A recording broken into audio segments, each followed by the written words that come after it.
we'll just go ahead and start.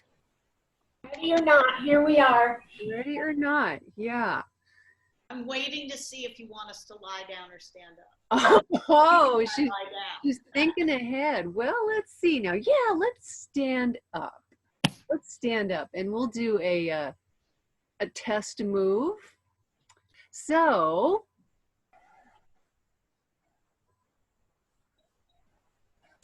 yeah, just take a moment to sense the space that you're in, the space surrounding you,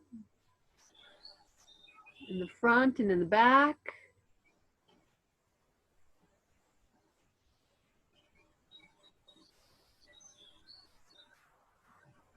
And what's the space like? Well, let's look at some other spaces. So what is the space like in between your feet?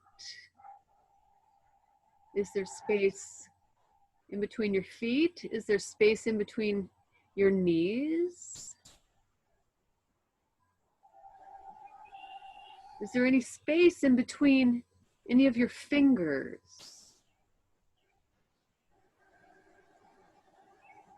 What is the space like in between your right ear and your left ear, in the middle of your head?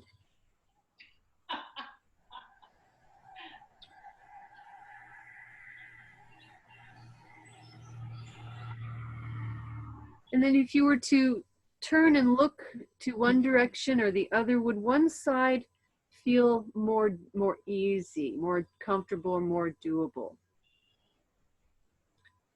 Turn your attention one side, the other. And then if you were to reach down to touch the floor or not, how far would you easily reach down to touch the floor or towards your feet? Let's just say you bend forward and you relax, and maybe your hands come to the floor, maybe they come to your ankles, maybe they just feel what that's like. And if you feel that you have to touch your hands to the floor,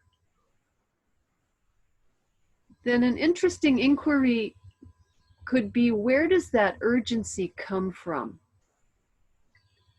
Where does that urgency to have to do something come from? Whose voice is it? Because, you know, you don't have to touch the floor. There's nothing there to pick up. But we're just using this as a marker to see what we might, how we might affect it for today's lesson. So go ahead and, if you're satisfied with your bending forward, and come up and come lie on your back. And now, I would venture to say that most of you have probably done a version of this lesson before, because it is in, I think, the top 20 Feldenkrais hits.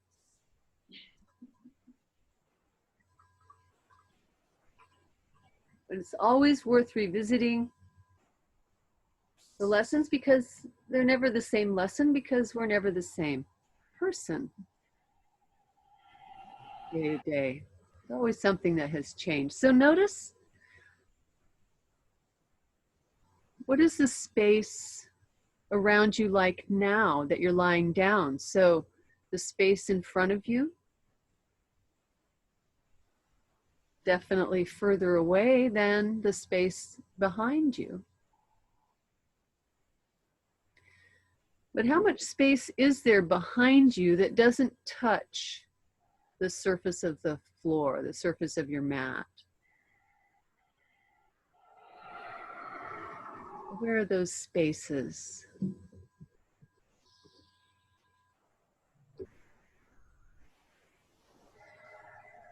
What's the space inside with your breathing, with your breath?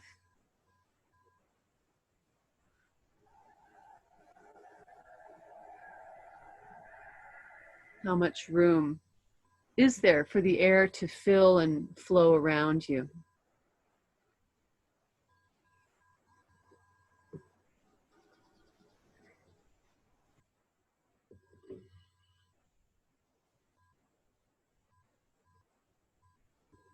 Roll your head from side to side.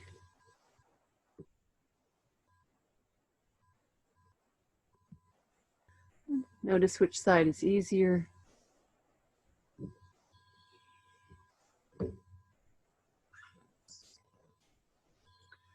And then stand up both your feet. Bend your knees, stand up both your feet so they're standing flat on the floor, and find that sweet spot where they're balanced but they're free. Could you present the sole of your right foot to the ceiling and just stroke up towards the foot? Stroke up either side of your leg in a way that is like you are a sculptor. It doesn't have to be just the sides of your leg. It could also be the back of your thigh. It could be the front of your thigh. And maybe you go up to your knee, and maybe your hands can even reach easily further. Keyword easily. So pretend you're a sculptor and you're working with some clay. And you're going to sculpt this perfect leg, your leg, in just the way you want it. Just the way you want it to be. You can feel the contours, you can feel. And gradually you can keep reaching upwards towards the shin and the calf.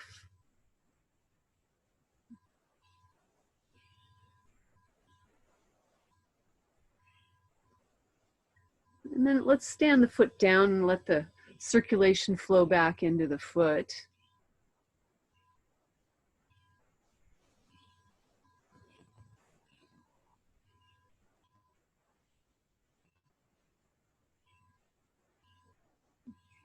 Show the sole of your left foot to the ceiling, and leg does not have to be straight. The leg does not have to be straight. As a matter of fact, it might even be easier if it was bent a bit. And you might be able to reach a little further up towards your foot. But spend some time caressing and sculpting your left thigh all around.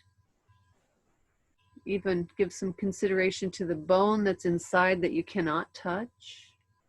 But you can touch the bone of the knee. Feel its contours. You can feel maybe the tendons behind the knee. And just sculpting up and up around the calf, around the shin. And notice how far you can easily reach as you're creating this living statue, this living creature with two legs.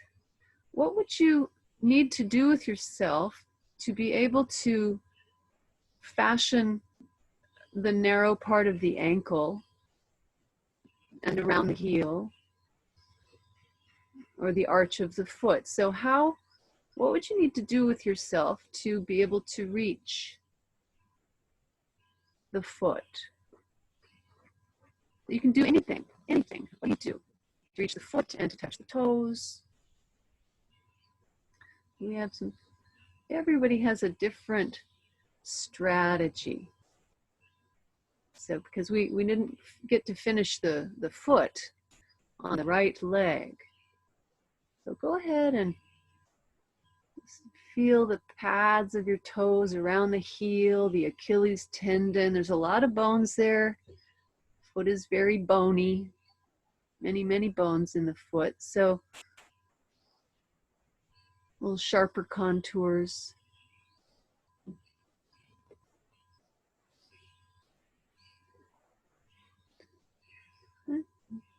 Remember the sole of the foot, there's lots and lots of nerve endings in the soles of the feet because those are the receptors that tell us we're standing.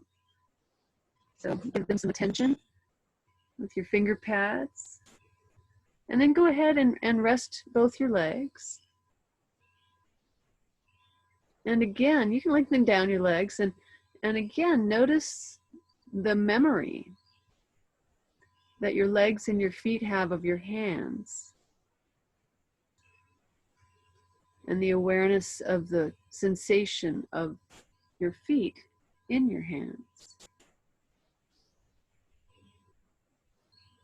like they're all part of the same family.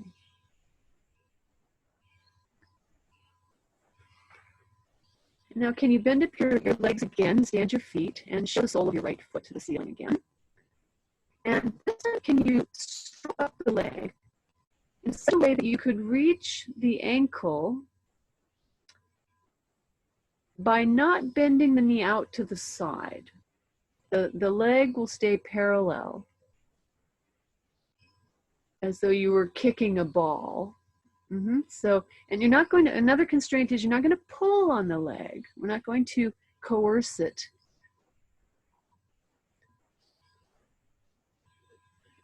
I'm going to offer us, yes, okay, one monkey found it. What could you do with your head that would extend the reach of your arms?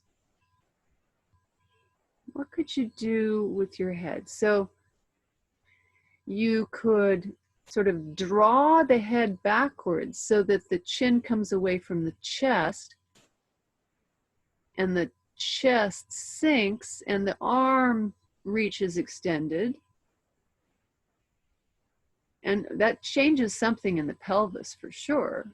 You might even find your left foot pushing on the floor to help. You could also, another monkey found the other. Yeah, you could also lift the head.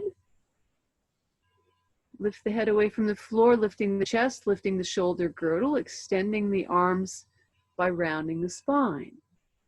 Because the arms are only as long as they are, so you have to help them lengthen by moving something. And again, if you feel this urgency to achieve, just notice, where does that come from? Where does that come from?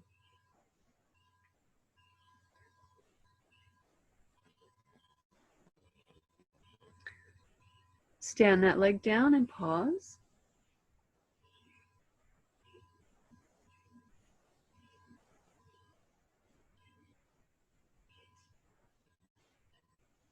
And on this other side, see if you can, if you are, and I can speak to this because I used to be like this myself in an extremely compulsive way. If you find the need to achieve on this other side, well, just see if you can abandon it just from the get-go. If you're an overachiever on the other side, see if you can be an underachiever on this side. Let's find the harmony. So stand up your left leg and just reach up towards your foot. You've already sculpted it, you know, it's already there, for God's sake.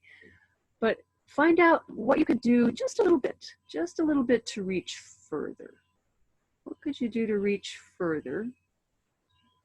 And lifting the head is an option. Dragging the head as though to drag the back of the head underneath your shoulders is another.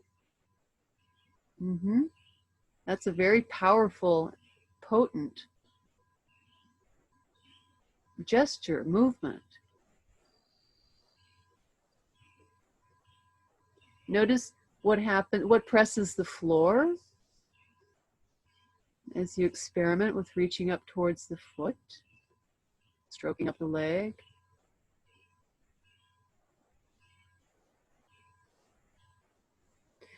Would it help if you have your eyes open and you look at your target? Or if you looked forward in between your legs?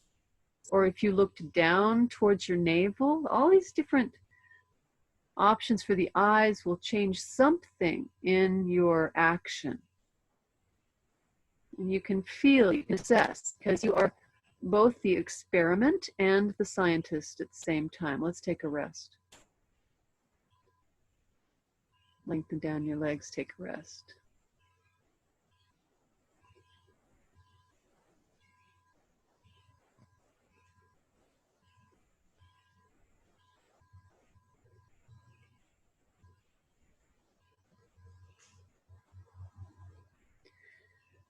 And now could you roll onto your right side or your left side? And then could you, whichever side you're on, could you extend your top leg in front of you and start to stroke along the length of the leg as you reach forward.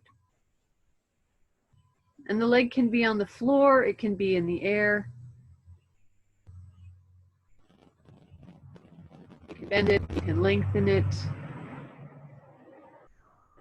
You're reaching and you're stroking towards the ankle. And you can stroke with one arm, you can stroke with the other arm, and then you can stroke with both arms. Stroke along the outside, stroke along the inside.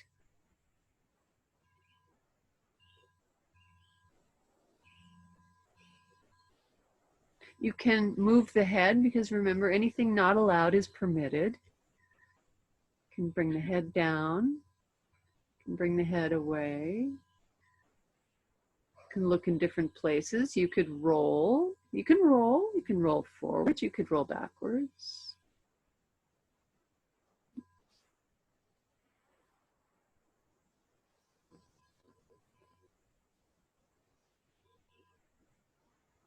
Very nice, very nice. Come on to your other side.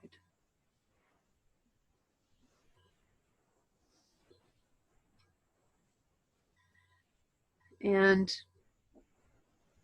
just play with stroking the leg, the top leg, bringing it out in front of you. Rock back and forth. You can fold.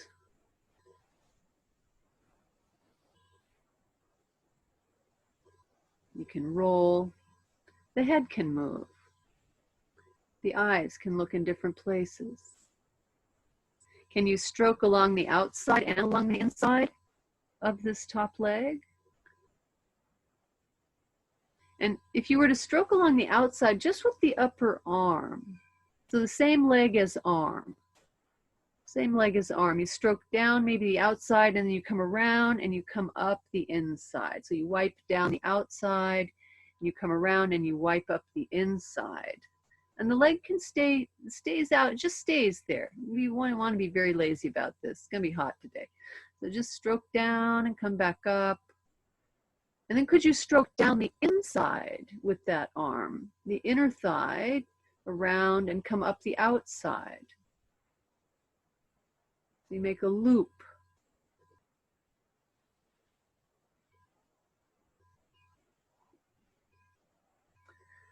And come rest on your back.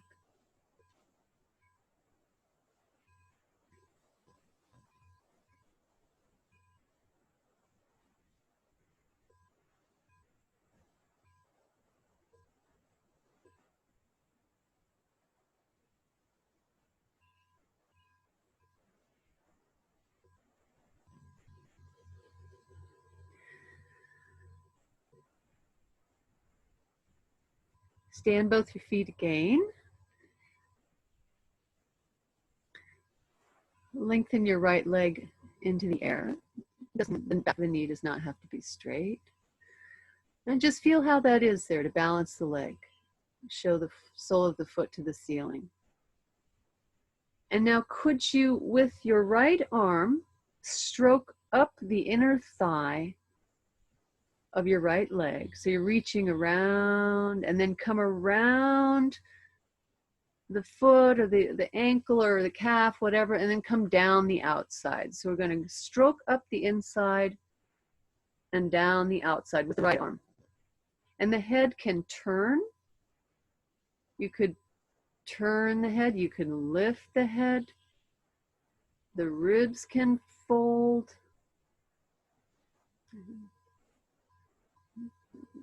Whatever you do, do not disturb what your cat is trying to do. Let him have his way with you.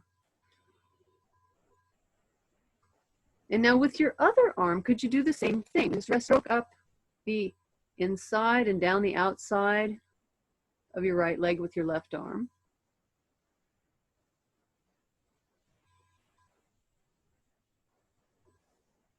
You can do that with your breathing.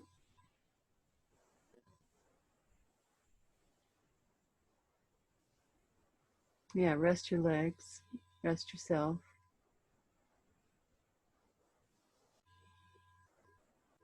And sense the difference in the two sides. Is there a difference?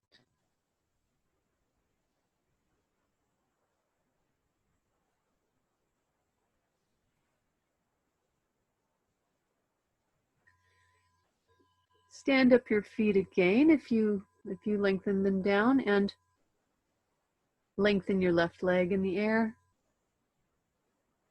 And reach across, reach across with your left arm to stroke up the inside and down the outside.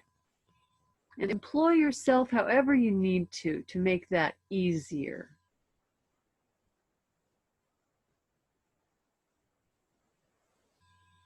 There's a standing right foot.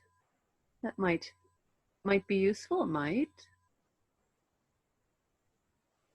You can lift your head, you can drag your head.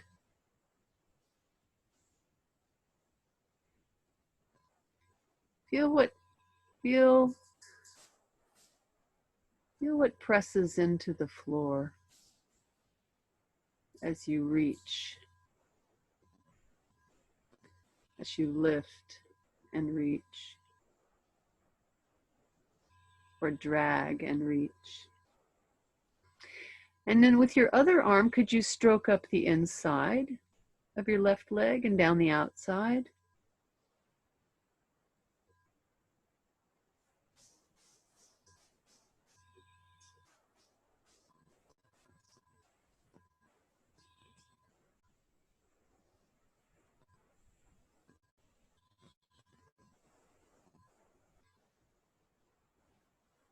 And take a rest down.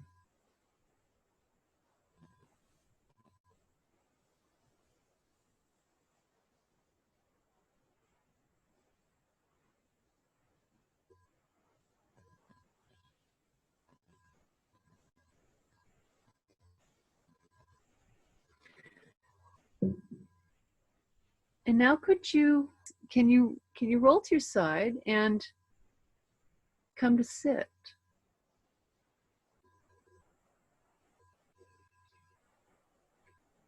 And have your legs outspread in front of you in a V. And turn and consider your right leg. Just turn and look at it. And put your left hand in between your legs. Put your left hand on the floor in between your legs so that you can lean on it. And then can you go down the outside of your right leg with your right arm and up the inside? And let your head, just let your head at first do whatever it likes. What does your head want to do? So feel the path that your head takes through space. And I'll give you a big hint. The legs do not have to stay straight. They do not have to stay straight. They could bend a little bit, and you might find that as you reach down that there is a place where the leg would like to bend a little bit, because it makes it feel easier. Makes it easier for you to round the back, for you to release that side of your back. And then could you stroke down the inside and up the outside if you're not already doing that?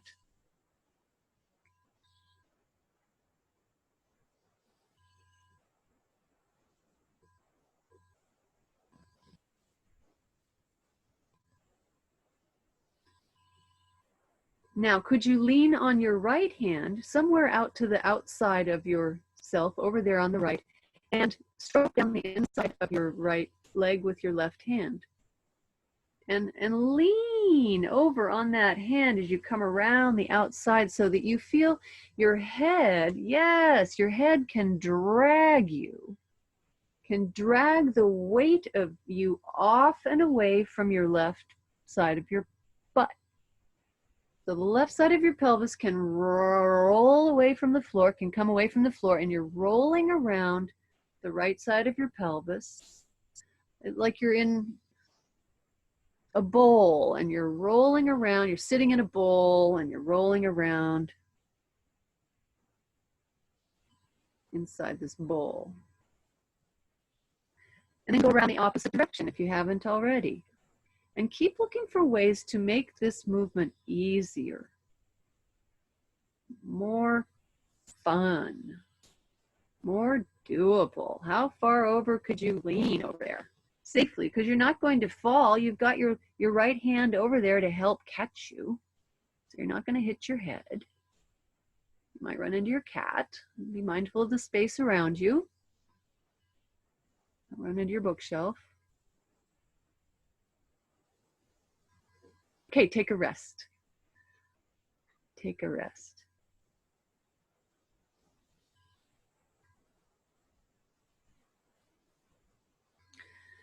And again, sense the memory of that leg, your leg's memory of your hands. And your hands and your arms and their memory of the leg.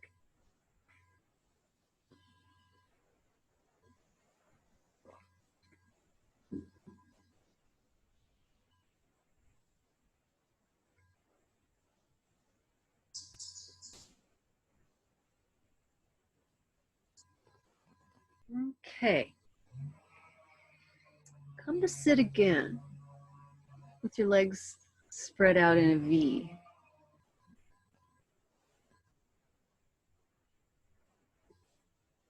And lean on bring your right hand in front of you somewhere on the floor in between so that you can use it as a prop. And then go to town. Start stroking down the inside of your left leg with your left arm. And you can come away from, you can even come away from the floor with the right side of your pelvis. Would that make it easier to reach further around? Maybe you could go around the sole of your foot. Bend the leg, rock the pelvis. Lean on your front arm. Use it as a support, a weight of support of your weight. And then reverse that, go down the outside, around, and come up the inside. And feel the circular path. And just keep going the same direction. You just have changed your arms. Is it easier to reach further with this side? And reverse the circle, this side. And where could you look with your eyes? So some of you are bowing the head towards the knee, and I didn't specify what to do with the head, but what if you were to, at some point, maybe try to see through the gap of your arm as you go around, as you stroke around the leg, like you wanted to peek underneath your right arm somehow. You could see in the gap there through the arm. Or you could try looking away from the arm. Looking at the hand on the floor that supports you. How is that different?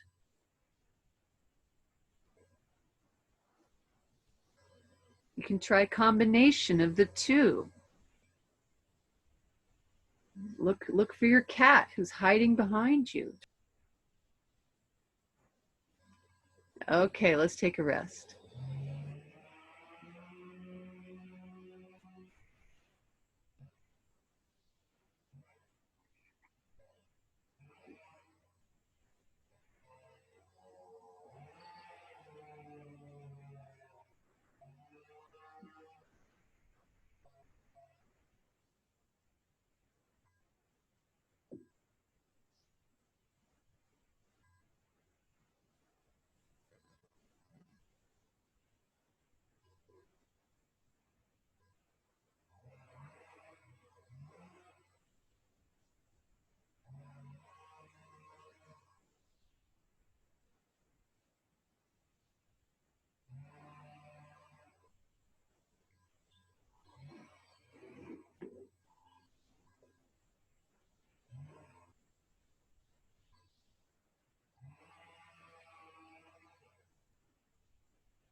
Okay. Come to sit again with your legs spread out in a V. And could you, by leaning on your right arm, could you stroke down the inside of your right thigh until you might perhaps grab hold of the inner border of your foot with your left hand? You can sort of wrap it underneath the sole of the foot. And then from there, could you go all the way over onto your right side, roll all the way over onto your right side, holding onto your right leg, and then come back.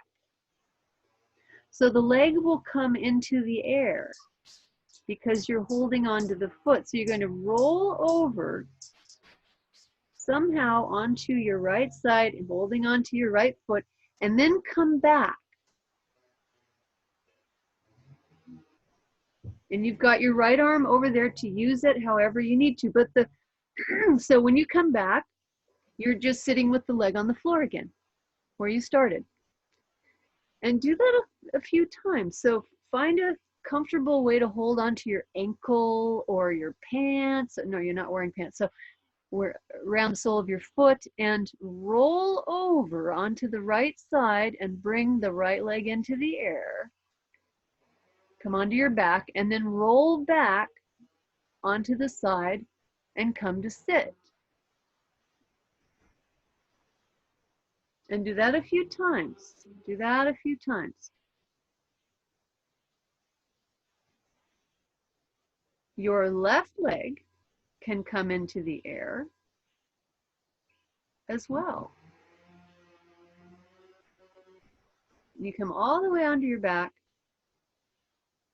and then roll on your side. And keep holding onto your foot. There you go. There you go. So the only constraint is that your hand just stays attached to your leg somehow.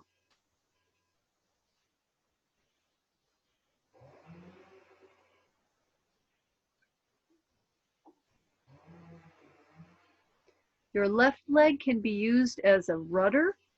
It can be used as a tail. You know, if you've ever watched a dog very carefully, when they roll over, if they have a tail, they use it for leverage. They use it for weight and leverage.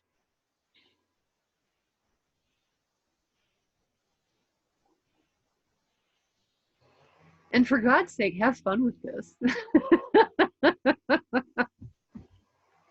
Remember, we can't learn anything when we're straining. There we go. You remember doing this. You've done this as a child. You remember this. You do. There you go. You just, yeah. Excellent. Let's rest on the back.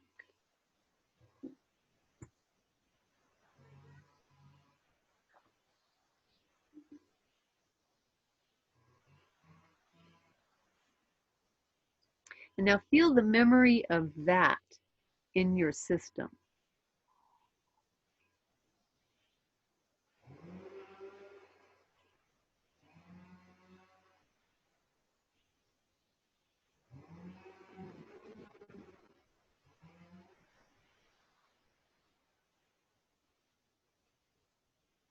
Let's have an adventure on the other side. So roll to your side and come to sit.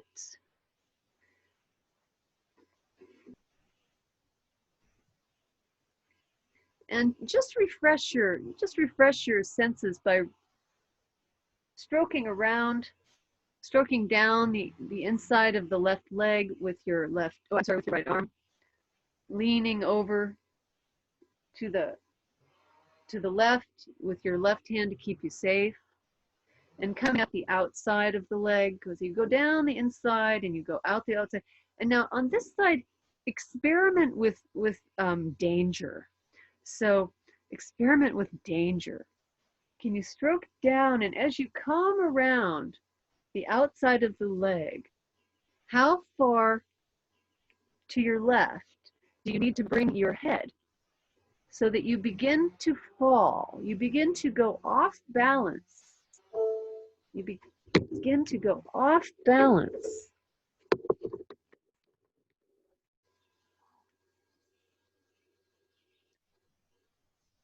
Like, you know, those weebles wobble, but they don't fall down. It's because they have a rounded bottom that's weighted. And so do you. You have a rounded bottom and it's weighted. So how far could you go over? And then at one point you might decide to get very daring and just hold onto your foot and go for it. Just go all the way over onto your back, holding onto your foot.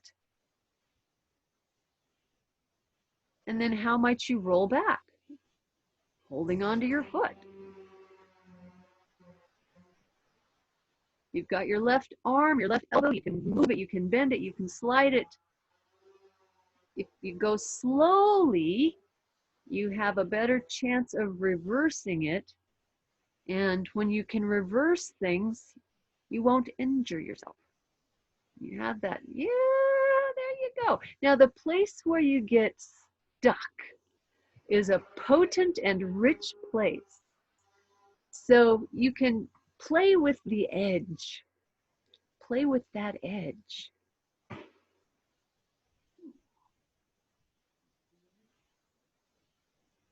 Notice the path that works, the path that doesn't. Notice that the head has to make a circular movement through space that sort of swings the weight around. Let the head, so here's the thing. It's very sometimes challenging for people to let go of the visual field. So look down so that the back of the neck can be round. Show the top of your head to your knee. Think of showing the top of your head to your knee. You've got your left arm there to keep your head from banging on the floor. But if you keep looking forward, if you shorten, if the back of the neck shortens, this isn't going to work too well.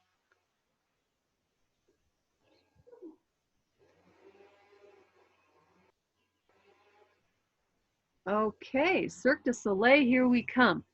Take a rest.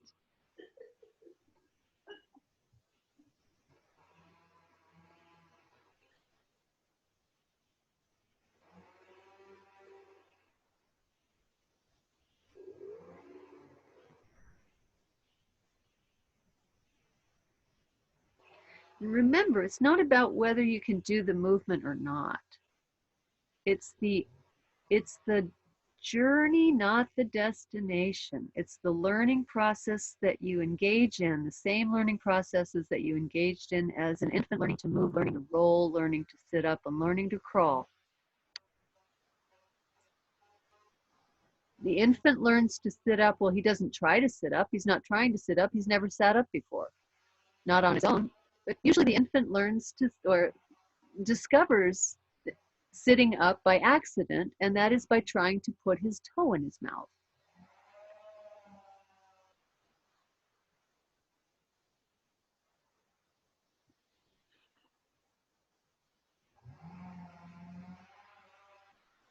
We'll work on that one next week.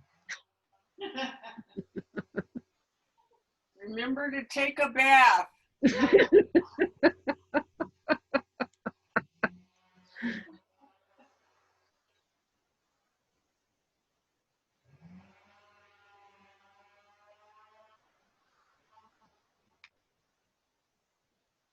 Okay, let's even things out a little bit. Let's come to sit one last time with your legs out in front, or in a V, rather in a V. And again, the legs do not have to be straight, but can you stroke down the insides of both legs with both arms and come up the outsides with both arms? And bend your knees as much as you have to afford yourself the reach of going around the soles of your feet.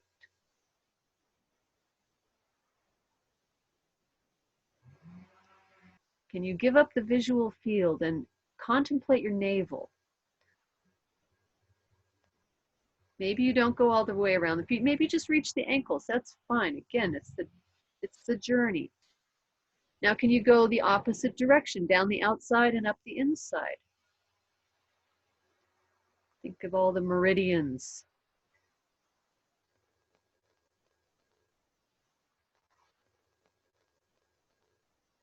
Now, could you cross your arms so that the right arm goes down the inside of the left leg and the left arm or hand goes down the inside of the right leg? And then around the legs with the arms like that. Go around the legs with the arms crossed. And then cross the arms with the other arm on top and go down the inside again and up the outside. So we've narrowed the space between the elbows. Just feel how different this is to close in the front. Keep changing the crossing of the arm so the other arm gets a turn and doesn't feel jealous. And just do what you can do. Again, that urgency thing. It hasn't worked, has it? So try something different. You can always go back to it. Okay, take a rest on your back.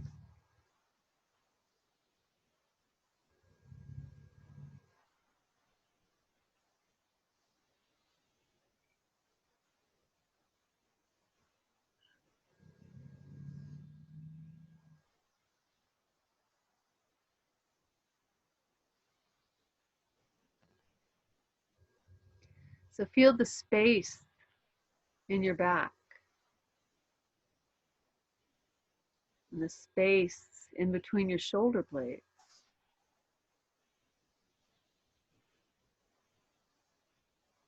And feel the memory of your legs in the palms of your hands and your fingers.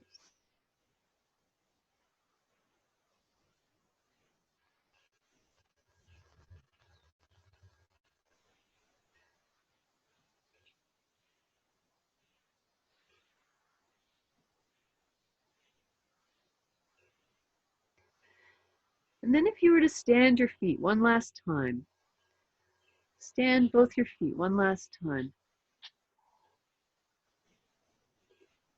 Unless you're enjoying the feeling of the back on the floor, always, no, you don't have to do anything.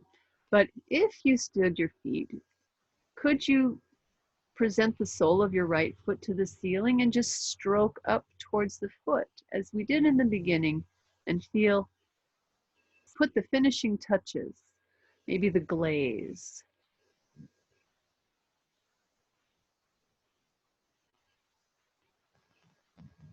It's your leg.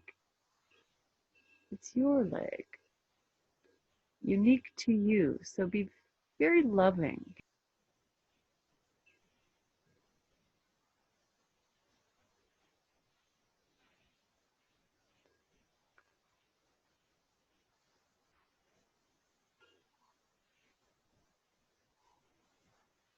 Take a rest.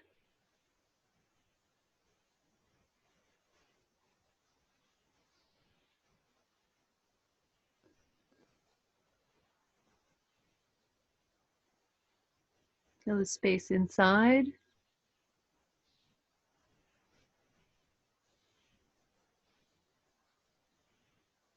Feel the space around.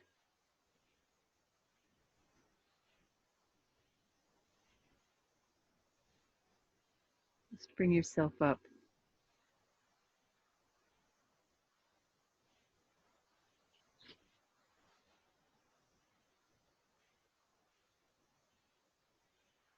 And then stand and get your bearings.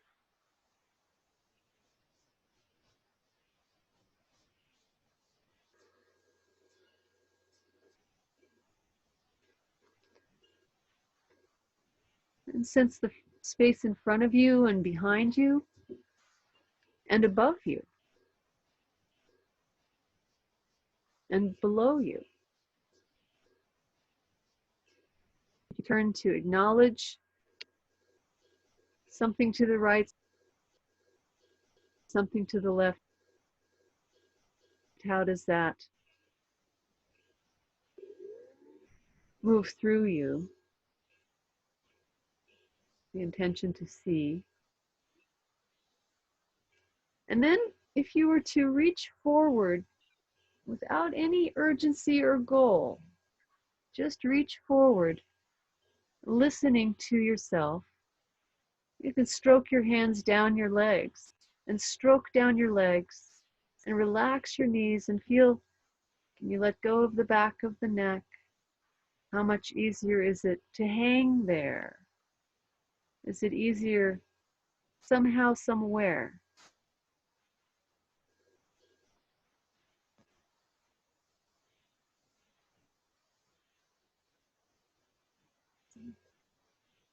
Reaffirming your standing legs. Down the outside, up the inside. Imagine the energy running that way, down the outside, up the inside. Around the soles of the feet, underneath.